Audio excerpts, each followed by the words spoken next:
नमस्कार दोस्तों, आपका बहुत बहुत स्वागत है मेरे चैनल पर। यहाँ मैं कुछ डिफरेंट राग्स के बारे में बताती हूँ, कुछ सुनी रागें, कुछ अनसुनी रागें और कुछ नई नई रागें, उनके बारे में डिस्क्रिप्शन देती हूँ। उनका छोटा सा राग स्वरूप हो गया, उनमें क्या क्या विशेषताएं हैं वो सब बताती हूँ। हमारी चल रही है मल्हार सीरीज़ की रागें चल रही है, तो उसमें आगे हम लेंगे ढूंढिया मल्हार और मीरा मल्हार। अब इन दो रागों के बारे में हमें साथ में ही बात करनी पड़ेगी, चर्चा करनी पड़ेगी, क्योंकि ये एक दूसरे से जुड़ी हुई रागें हैं। ढूंढिया मल्हार और मीरा मल्हार, इनकी साथ में एक साथ चर्चा क्यों की जा सकती है। एक सुप्रसिद्ध बंदिश है मेरे गन में घनश्याम, तेरे गन में घनश्याम। ये एक बहुत ही सुप्रसिद्ध बंदिश है जो ढूंढिया मल्हार में भी गाई गई है और मीरा मल्हार में भी गाई गई है।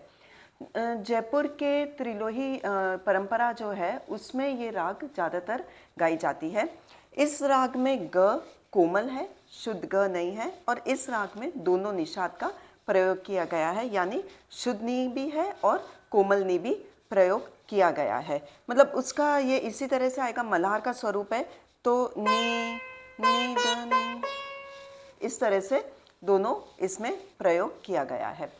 दूसरा, भातखंडे के अनुसार इसमें ध का प्रयोग, धैवत का प्रयोग जहाँ किया है वो ढूंढिया मल्हार में जब घन से घनश्याम हम बंदिश जो गाते हैं उसमें ध का प्रयोग किया गया है।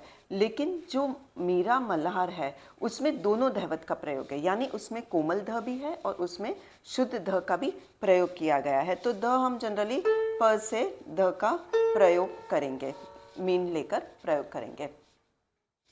इसका अब मैं छोटा सा एक राग स्वरूप बजा के बताती हूँ जो ध के साथ भी है और बिना ध के भी है। इसमें आप चार रागों का मिश्रण देख सकते हैं: मियाँ मल्हार, मेघ मल्हार, गौड़ मल्हार और सूर मल्हार। इन चारों रागों का इसमें मिश्रण दिखाई देगा। तो अब हम इसका एक छोटा सा राग स्वरूप लेकर बताते हैं। पहले मैं शुद्ध ध के साथ का ही प्रयोग लेकर बताऊंगी और फिर दूसरा प्रयोग है जिसमें दोनों धैवत का प्रयोग है, उसका हम छोटा राग स्वरूप लेंगे।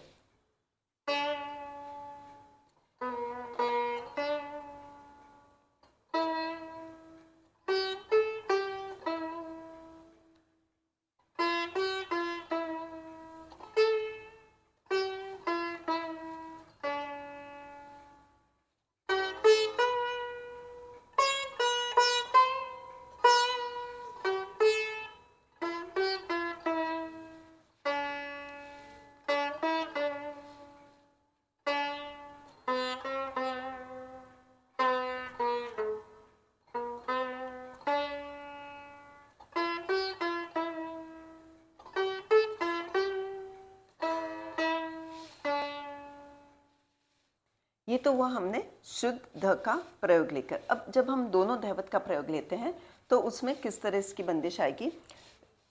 सेम ऐसे ही आएगी, लेकिन उसमें हम प से ध लेंगे इसमें।